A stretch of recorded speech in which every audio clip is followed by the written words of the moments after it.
I'm disappointed that we have to be here. I feel, frustrated that we're in court dealing with this at all, and that, 15 or more years after Jose told them that he had been involved with the FMLN, that we're still arguing about this issue and that it hasn't been resolved.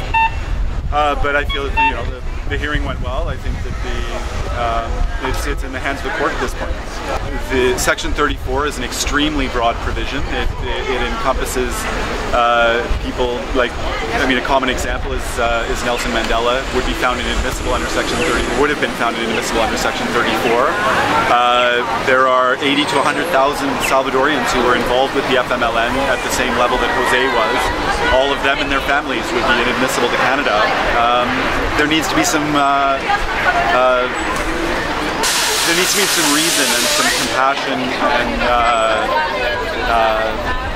some common sense in applying these provisions, and that common sense hasn't been applied in Jose's case, in particular because of the profound impact it has for his children.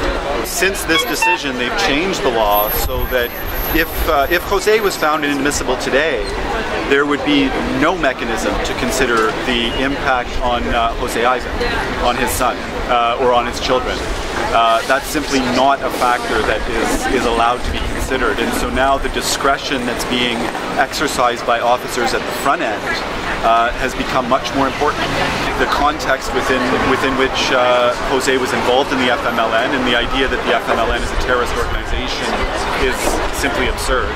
There were things done during the Civil War, much like in many wars that Canada and its allies have been involved in, where in retrospect, those things may have been problematic, but to describe the FMLN as a terrorist organization is simply absurd.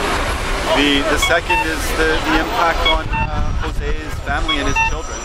The idea that Mrs. Figueroa, as a single mother and as a breadwinner for 3 children, is going to be able to provide the same level of support for her autistic son as when she has her husband here to support her is absurd, and to put that on her shoulders is unfair, is fundamentally unfair. So 2 delegates found that an exemption was warranted, and it's only the 3rd delegate that has made this decision.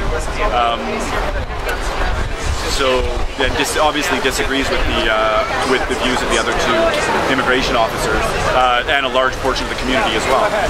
The issue with respect to the return to El Salvador has to do in large part with the impact on the Canadian children. So the 3 children are Canadian citizens, in particular Jose Ivan, who is autistic, and there simply aren't the support mechanisms for him in El Salvador. So the solution that the immigration officer found, and she found that sending them back to El Salvador was not going to be fair, and in fact Canadian children can't be sent back to El Salvador. They would be accompanying their parents back to El Salvador.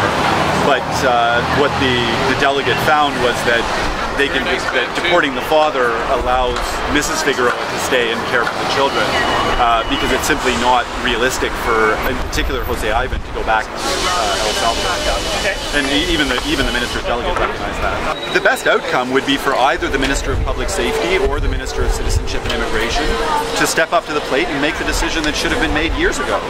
And that's to make an exception for Jose and let him stay with his family. Has there been any indication of either minister willing to do that? I think that's a question that you can ask Minister Blaney and Minister Alexander. The previous ministers who were in those roles decided not to intervene in the case. Perhaps that's a question to be asked to them. In other words, you've heard nothing, the family's heard nothing on this from either minister? That's correct, and there's been a very public request for this for many years now.